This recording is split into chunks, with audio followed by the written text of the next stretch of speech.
The village sat quietly on the edge of a dry river, as if it had been there for centuries and had grown tired of moving. It was a small place where everyone knew each other's names, faces, and secrets. The huts were made of mud and straw, standing close to one another like old friends huddled together against the sun. Every morning the air carried the smell of wet earth, wood smoke, and cooked rice. The rhythm of life was simple. The sun rose, people worked, and the sun set again. But at the farthest end of this close-knit village, beyond the last line of huts, there stood one small house that no one ever visited. It belonged to Syra. Syra had lived in that lonely hut for many years. To the children of the village, she was a quiet shadow, a woman who walked alone with her head covered and her eyes lowered. To the elders, she was a reminder of something they refused to speak about.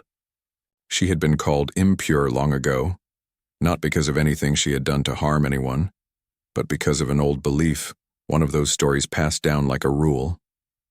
No one truly remembered the details anymore, but the label had stayed, clinging to her like dust that could not be shaken off. Her hut was smaller than the others.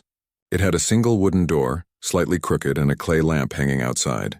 At night, when the rest of the village buzzed with voices and laughter, her home was wrapped in silence with only the soft glow of that lamp marking her presence. Some children in whispers said she could talk to the wind. Others avoided walking near her house after sunset. But the truth was simpler. Syra lived quietly, tended to a small garden behind her hut, and spoke to no one unless it was necessary. Every day before the sun rose, she woke up to the sound of roosters. She fetched water from the old well that stood near the tamarind tree. The path to the well was always empty that early in the morning, which was why she liked that time. She didn't have to hear people whisper or turn their backs. Her hands were rough from years of drawing water and shaping mud pots to sell at the market. She lived with little, but she lived with dignity. Even though the people of the village stayed away, Syra had learned to find peace in the small details of her days. She loved the sound of rain on the roof during the monsoon. She loved how the night sky spread like a dark cloth filled with silver stars. She loved how the soil felt cool beneath her feet. And deep inside she held a softness, a warmth that had no place to go. It was like a candle burning steadily in an empty room, but loneliness has a weight of its own. Some nights, when the wind rustled the trees outside, she would sit by the clay lamp and hum a tune she remembered from her childhood. She had no family left. No one came to her door. Yet she still kept a second cup near her small water pot, as if waiting for a guest who might never arrive. The rest of the village had its own rhythm.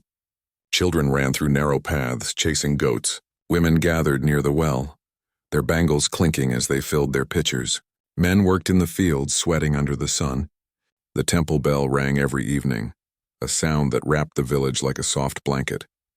Life was predictable, almost scripted, except for the quiet corner where Syra lived. People liked it that way. They liked their world to have clear lines where some belonged and some did not. But life has a strange way of bending those lines. One early morning, just before the sky began to turn pink, Syra heard a sound she had never heard near her hut before. It was soft at first, almost like the mewing of a kitten.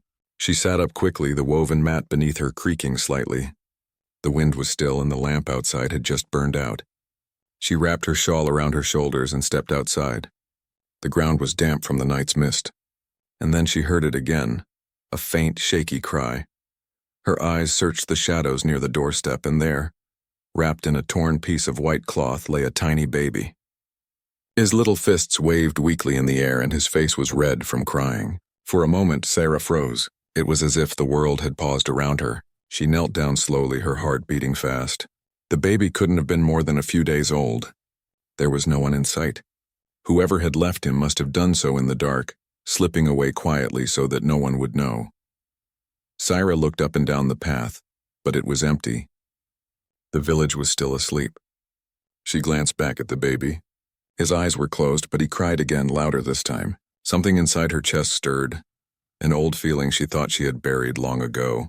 She hesitated for just a second. She knew what would happen if she touched him. The village would say more cruel things. They would call her names. They would say the child was cursed. But the sound of his tiny cry was stronger than all those voices in her mind. She bent down and lifted him into her arms. The cloth was thin, barely keeping him warm, His tiny fingers curled around the edge of her shawl. She pressed him close to her chest, feeling his fragile heartbeat. It was as if the silence around her had cracked open. A new sound now filled it, the sound of life. Inside her hut, she laid him gently on her sleeping mat. She wrapped him in a soft old blanket she had kept for winters. Her hands moved with surprising steadiness, as if they had always known how to do this. She touched his forehead, checked his breathing, and whispered softly, "You're safe now." Syra lit the clay lamp again, and its warm light filled the room. For years, that little hut had held only her quiet presence. Now it held something more, a heartbeat other than her own.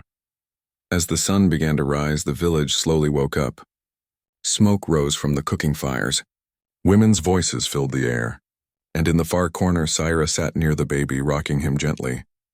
A feeling she had almost forgotten wrapped itself around her. It was not just pity or kindness. It was something deeper, something that had been waiting inside her all this time. She remembered her own childhood in flashes, the way her mother used to hum songs at night, the way she used to hold her hand while walking to the well.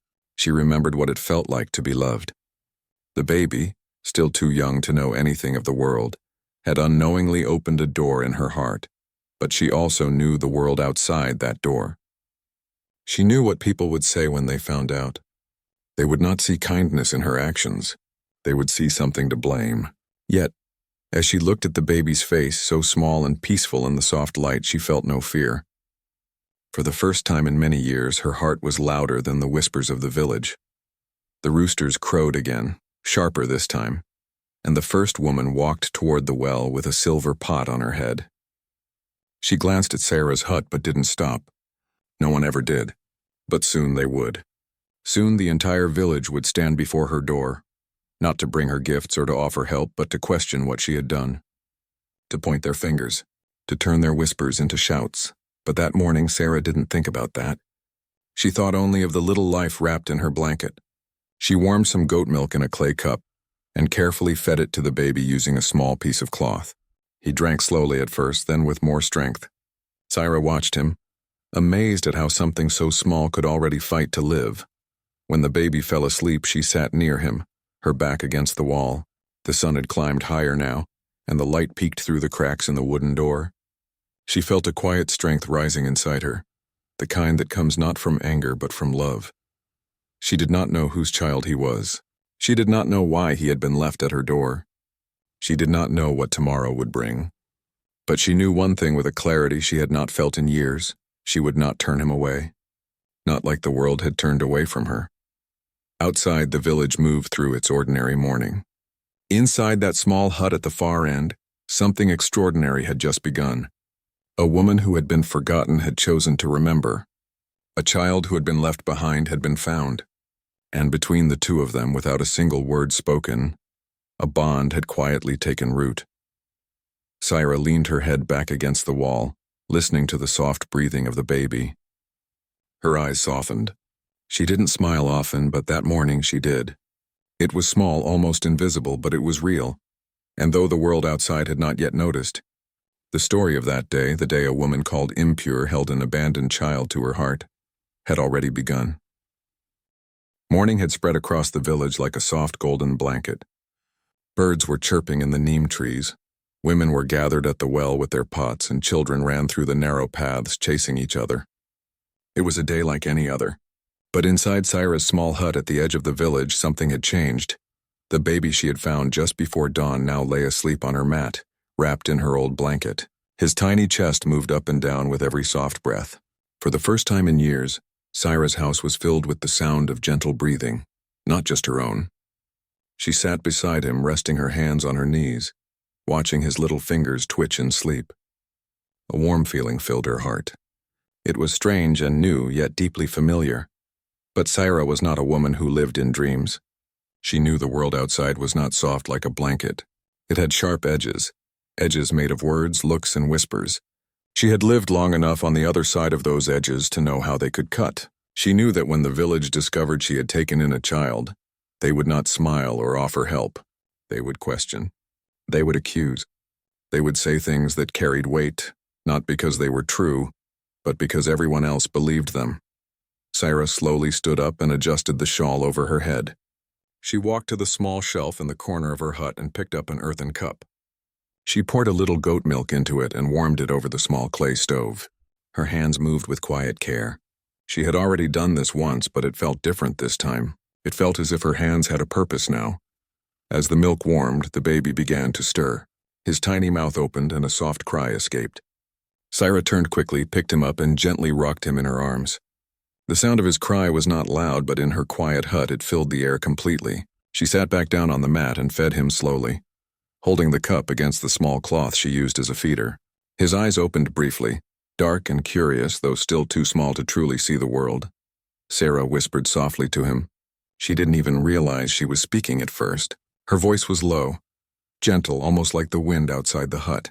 "You were left here," she said softly, "but you are not alone anymore." Her words were not meant for anyone else, just for him. Outside, the sounds of the village grew louder. Someone shouted for their goat. Someone laughed near the well. Someone was pounding grain. But mixed with these ordinary sounds came another, one that always carried a different weight for Syra. Whispers. They were faint at first, but she could feel them like a cool wind brushing against her skin. People had started noticing. It was not unusual for someone to pass by her hut, but today those passing feet slowed down. Some stopped altogether. A few curious faces turned toward the slightly open door. No one came close, but the whispers grew. One woman who had been drawing water at the well was the first to speak loud enough for Syra to hear.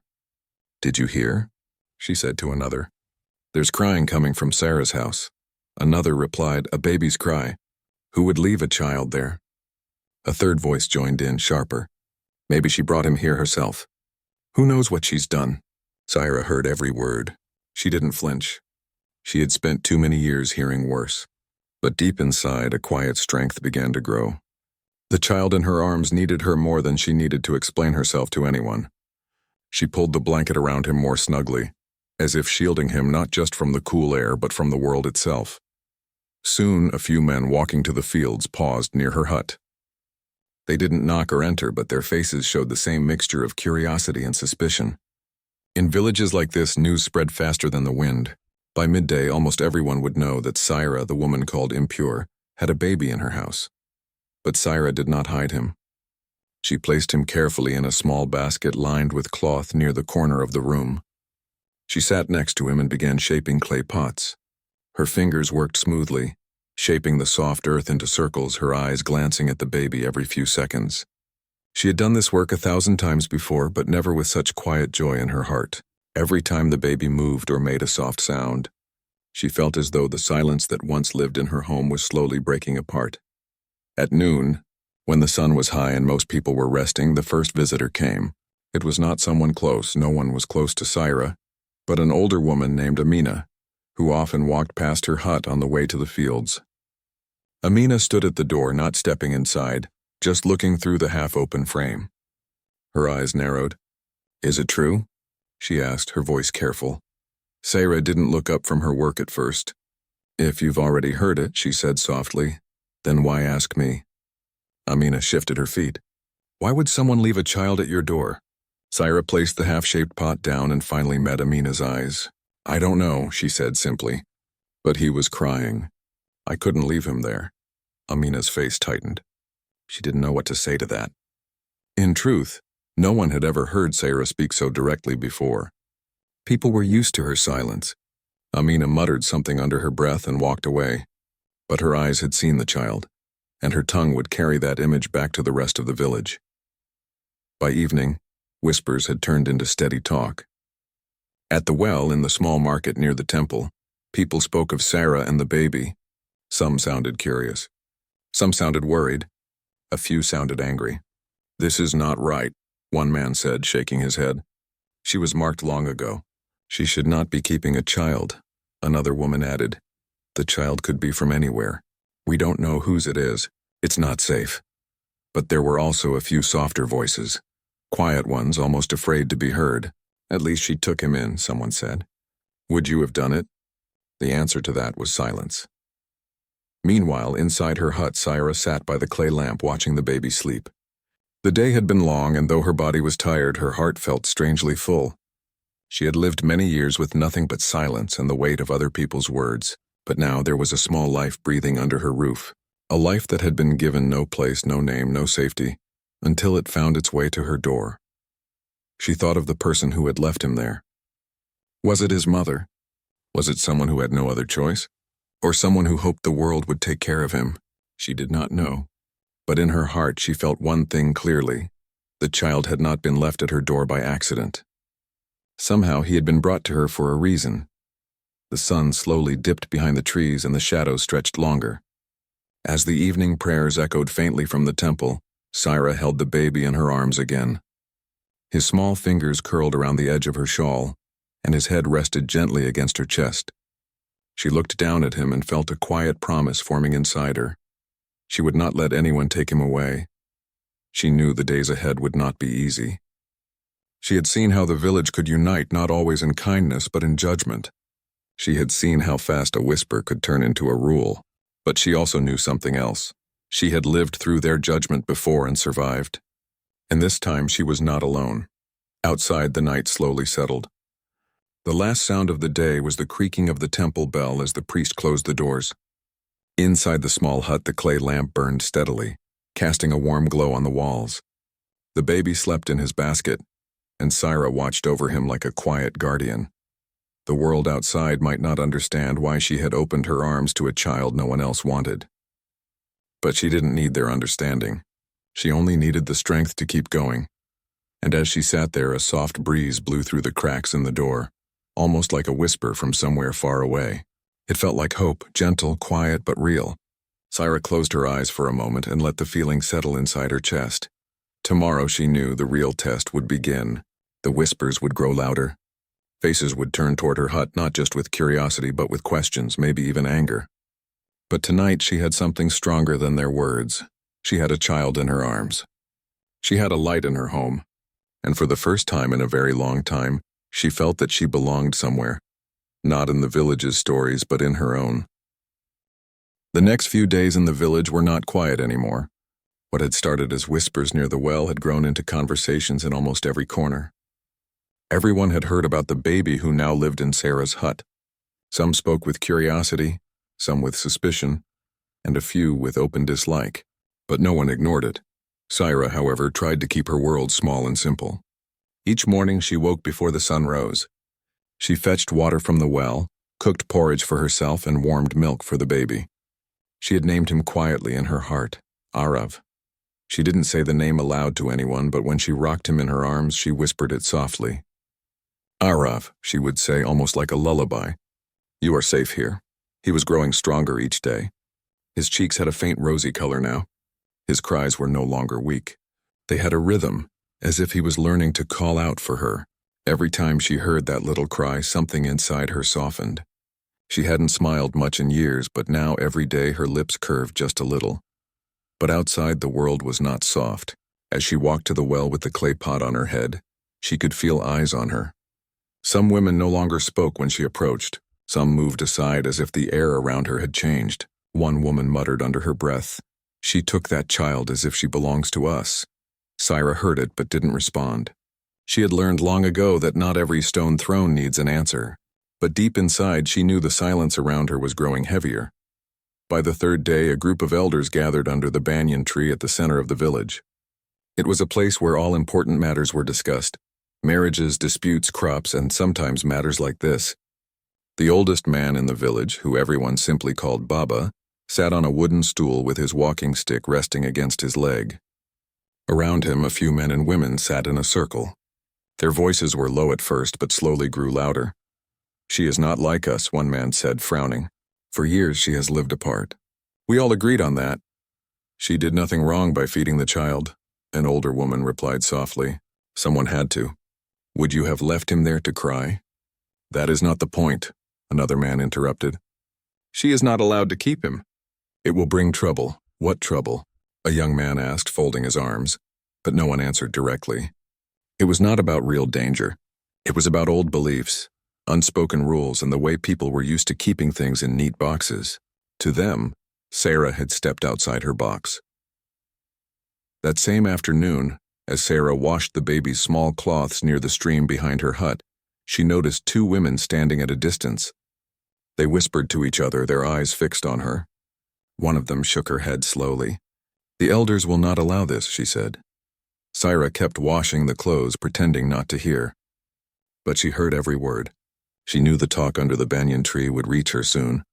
Despite the growing tension, her bond with Arav grew deeper each day. She learned the pattern of his cries, the way he liked to be held, the soft hums that calmed him. She spent her evenings sitting by the lamp, holding him close and humming old songs her mother had once sung to her. In those quiet moments, the world outside didn't exist. There was only her and the child who had come into her life like a small beam of light through a dark roof. But the world has a way of knocking at the door, even when you don't invite it. On the 5th day after the baby arrived, there was a firm knock on Syra's door. She opened it to find 3 people standing outside. One was Baba, leaning on his stick. Beside him stood 2 men from the village committee. Their faces were serious. The sound of distant murmurs told her that more people were watching from afar. Baba spoke slowly, his voice heavy with age. "Syra," he said, "we need to talk." She stepped aside and they entered the small hut. Their eyes quickly fell on Arav, sleeping peacefully in the woven basket near the wall. One of the men frowned. The other shifted uneasily. Baba sat on the small wooden stool near the door, his stick tapping the floor softly. "This child," Baba began, "was left at your door. We know that. But you also know the rules of this village. You are not allowed to keep him." Syra's hands tightened around the edge of her shawl. "Rules?" she asked softly. "What rules speak of leaving a crying baby alone?" Baba sighed. "This is not about the child alone. It is about what people will say. About what they already say. You have lived apart for years. The temple committee will not allow you to raise him. Then who will?" she asked, her voice steady. "Who came for him that night? Who has fed him since then?" No one answered. They knew the truth. No one had stepped forward. If Syra hadn't taken him in, the story might have ended differently. One of the men cleared his throat. "The temple can take him," he said. "They will find someone for him. It is better this way." Syra's heart tightened at the thought of the baby being taken away to some unknown place, far from the arms that had held him since the first day. She looked at Arav. His small hands curled into fists and something fierce rose quietly inside her. "I won't give him away," she said calmly. "He was left at my door. I will care for him." The men exchanged uneasy glances. Baba looked tired. He had expected her to lower her head, to agree quietly. Instead, she spoke with a strength they hadn't seen in her before. "This is not your choice," one of the men said. "The village will decide." "Then let the village decide," she replied. "But until they do, he stays with me." They left soon after, but the conversation under the banyan tree grew louder that evening. Some villagers argued she should not be allowed to keep the child. Others said at least the baby was safe with her. A few didn't speak at all. They just watched. In the days that followed, the distance between Syra and the village grew wider. Some women stopped drawing water from the well when she was there. Children were told not to go near her hut. Men shook their heads when her name was mentioned. But there were also small, quiet acts that gave her hope. One morning, she found a small bag of rice left near her doorstep. No name, just rice. Another day, a small clay cup of butter sat near the lamp. Someone had left it quietly without wanting to be seen. She understood. Not everyone who stayed silent was against her. Some were just afraid to speak. As for Arav, he continued to grow. His eyes followed the light when it moved across the wall. His fingers wrapped tightly around Syra's whenever she touched him. In his tiny world, there were no whispers, no rules, no lines. There was only warmth and love. Each night after the village had gone silent, Syra sat by the door of her hut, rocking him gently. She watched the stars above, remembering the stories her mother used to tell about how stars were old souls watching over people. She whispered to the sky, "Watch over him. Give me strength." She did not know what the village would decide. She did not know if tomorrow someone would come to take him away. But she knew that until that moment came, she would not let him feel abandoned again. The whispers outside were growing. But inside her small hut, something much stronger was growing too. Courage. It was not loud or angry. It was quiet, steady, like the flame of her clay lamp that refused to go out even when the wind pushed against it. And deep in her heart, she began to understand something she hadn't felt in years. She was not just living anymore, she was protecting. She was fighting, not with anger but with love. The story of Saira and Arav had become the story of the whole village now. Every person had something to say, a side to choose. And though Saira's hut was still at the farthest edge, it was no longer a forgotten corner. The wind that once carried only whispers of her name was now carrying something else, something people could not ignore. The evening sun sank slowly behind the tall trees at the edge of the village, painting the sky in soft shades of orange and pink. The air was heavy with quiet tension, like the stillness before a storm. Saira sat on the floor of her hut holding Arav in her arms. She had felt it all day, the looks, the whispers, the gathering of people. Something was coming. All week the elders had been meeting under the banyan tree. They talked about her. They talked about the child. Some said she should give him away to the temple. Others said she should not be allowed to raise him at all. And a few, though they did not speak loudly, said nothing should be done to her. But tonight the whispers had a different weight. It wasn't just talk anymore. The village had made its decision. Saira could hear footsteps outside. They were steady and many, not just one or two people passing by. It was the sound of a crowd moving together. Her heart beat faster, not out of fear for herself, but out of fear for the small child sleeping peacefully in her arms. Soon, the first shadow fell across her door, then another, and another. Within minutes, the entire open space in front of her hut was filled with villagers, men, women, and even children standing at the edges, watching silently. Torches flickered in their hands, casting moving shapes on the ground. In all the years she had lived on the edge of the village, no one had ever stood before her house like this. Baba stood at the front. His walking stick tapped lightly against the ground. His wrinkled face was calm, but his eyes carried the weight of what was about to be said. Behind him stood other elders, their faces serious and closed like doors that would not open easily. Saira slowly rose to her feet. She didn't step back. She didn't hide.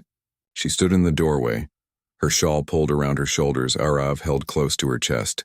The flickering torchlight made her face look soft but strong. Baba took a step forward. "Saira," he said, his voice carrying through the night air. "We have spoken. We have listened. And now, the village has decided. This child must be taken to the temple. He cannot stay with you." A murmur ran through the crowd like a ripple through water. Some people nodded. Some simply watched. Sarah's voice was soft but steady. "And what happens then?" she asked.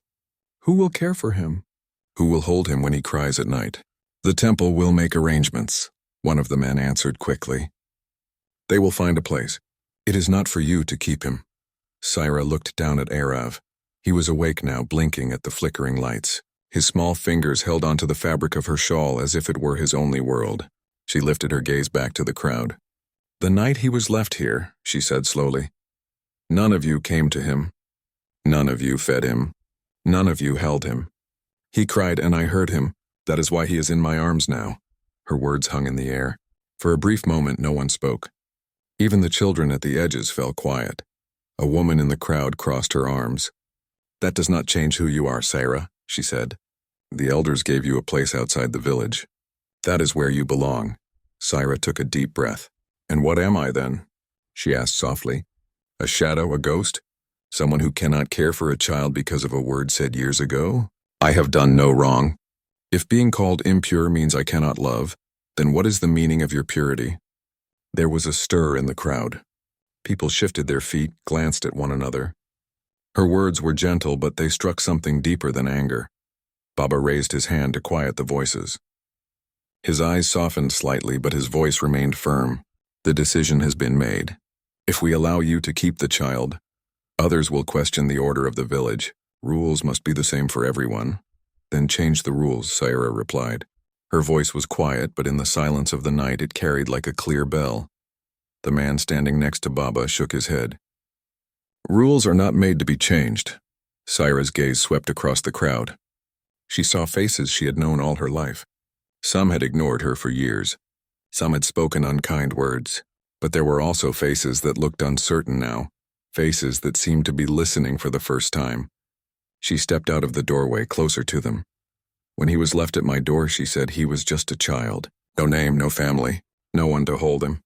I could have turned away. I could have said, 'This is not my problem.' But I didn't. because a child should not be left alone in the dark. She gently shifted Arav in her arms so they could see his face.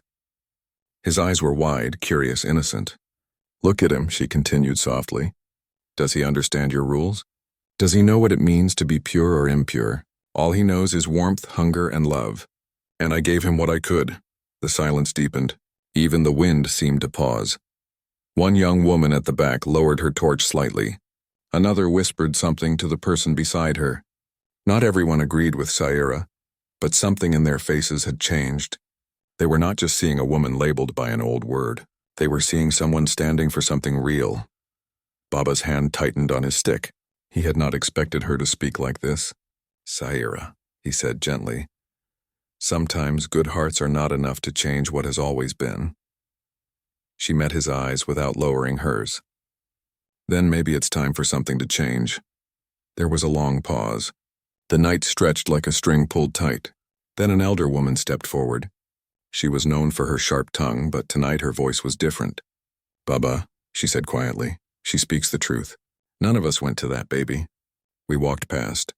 But she didn't. Whatever name we gave her years ago, she showed more kindness than all of us that night." Her words fell like a stone into still water. Ripples spread. Others began to murmur, not in anger now, but in thought. Another woman spoke. "The child is safe with her." But a man near the front shook his head. "This will bring change. Are we ready for that?" Baba looked around. The faces staring back at him were no longer united in one thought. Some still wanted to follow the old way, but others had begun to see something different. He turned back to Sarah. "The village has lived by its rules for a long time," he said slowly. "But no rule is stronger than the people who believe in it. If they choose to stand with you, the rule will bend. If they don't, it will not." Sarah did not beg. She did not plead. She simply stood there with Arav in her arms, the torchlight wrapping them both in a warm glow. "I will not leave him," she said softly. "If your rule means taking him from me, then I will stand against it. Not because I am strong, but because love is."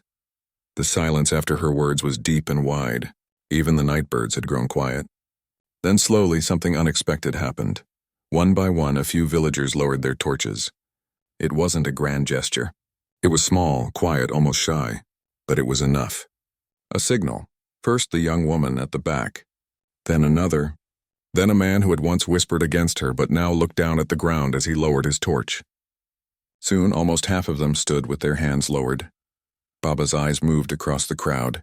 He had seen many gatherings in his life, many decisions made, but he had not seen something like this. The people were choosing, not with loud voices, but with quiet, steady actions. He let out a long breath. "If the people no longer hold to this rule," he said finally, "then the rule has already changed." A soft wave of whispers ran through the crowd, not of anger, but of surprise, maybe even relief. Saira stood still, holding Arav close. She did not smile, but her eyes glistened softly in the torchlight. She had not shouted. She had not forced anyone. She had only spoken the truth of her heart, and the truth had reached them. Baba tapped his stick on the ground once. "The child stays with you," he said simply. Some faces were unhappy, but most were quiet. The decision had been made, not by force, but by choice. The crowd slowly began to leave, torches flickering away like fireflies disappearing into the night. Saira watched them go. The air felt different now, not heavy, not sharp, softer. For the first time in many years, people had stood outside her hut not to judge, but to listen. She went back inside and placed Arav gently in his basket. He blinked up at her, tiny and unaware of the storm that had just passed over their lives. She knelt beside him, brushed her fingers against his soft hair and whispered, "You're safe now." Outside, the wind blew softly through the trees. The stars above looked a little brighter. The line that had once separated her from the rest of the village had begun to fade, not completely, but enough for light to pass through. Saira lay down beside the basket, not because she was tired, but because for the first time in many years her heart felt light. The world hadn't fully accepted her yet, but something had changed. A small step, a quiet beginning, and that she knew was enough for now. The night the villagers walked away from Saira's hut, the world felt different. The stars above shone brighter, and the air carried a quiet calm, as if the earth itself had taken a soft breath. Inside the small hut at the edge of the village, Syra sat beside Arav's basket, her heart filled with a feeling she hadn't known in years. Lightness. For so long she had lived as if she were a shadow, keeping herself small, silent, and unseen. But now, after years of whispered words and quiet loneliness, the village had listened. Not everyone agreed, not everyone changed, but something had shifted. And that shift, though gentle, was powerful. Arav stirred softly in his blanket, his little hands reaching out as if searching for her. Syra leaned closer and let his fingers curl around hers. "You're safe," she whispered again, just like she had on the first morning she found him. But this time it wasn't just a promise to him. It was a promise to herself. The following days moved slowly, like the sun climbing over the hills. People in the village still talked about her. That much had not changed. But the tone of their voices was different now. There was less sharpness, less fear. Some spoke with wonder, others with quiet respect, a few still with doubt. But the cruel laughter and quick whispers that once followed her footsteps had faded like distant echoes. One morning, when Syra went to fetch water from the well, she noticed something she had never seen before.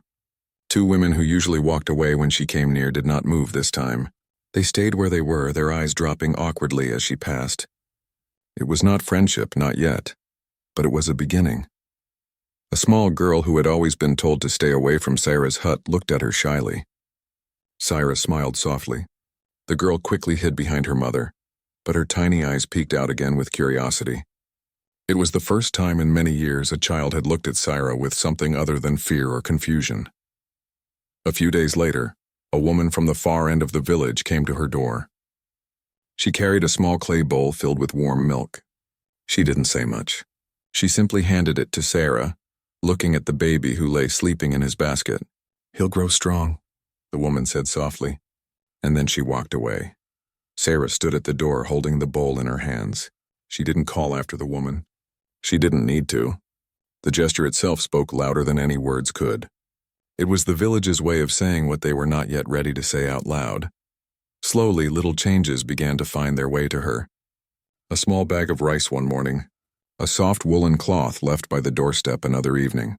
Someone even fixed the corner of her roof where the wind always crept in. No one admitted to doing it. No one wanted to be the first to openly stand with her. But she saw their quiet steps and she understood. Meanwhile, Arav was growing stronger. His soft cries had turned into cheerful sounds. He had started recognizing her voice. Whenever she sang to him at night, his eyes followed her, his tiny mouth curling upward like the start of a smile. He was no longer the abandoned baby who had been left at her door in the dark. He was now a living part of her home, her reason to keep going. And something even more beautiful was happening. For years, Syra's hut had been at the edge of the village as if it were not truly part of it. But now, slowly, people were beginning to walk that way. At first, it was the women who came with milk or cloth. Then it was children curious to see the baby. One afternoon, a group of little girls stood outside her hut whispering to each other. Syra opened the door and they froze, unsure of what to do. She didn't say anything. She just sat down on the step with Arav in her arms. The girls inched closer, step by careful step, until one of them dared to touch the baby's tiny hand. Arav reached out as if in welcome. Laughter bubbled from their lips, soft and pure. It was the first sound of children's laughter near her hut in many years.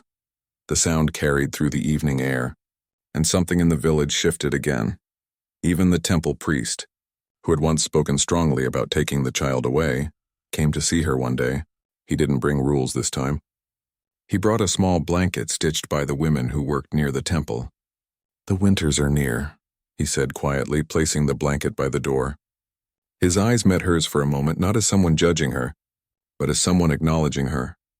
Syra's world had been built on silence for so long that these small gestures felt like sunlight after years of darkness. She didn't need grand speeches or apologies. A simple act of kindness was enough. One evening, Baba came to visit. She had not expected it. He stood outside her hut, leaning on his stick as the sun dipped low. Syra stepped outside with Arav in her arms. Baba looked at the child for a long moment. Arav blinked at him curiously, reaching out a tiny hand. Baba chuckled softly, a sound few had heard from him in a long time. "He has a strong grip," he said.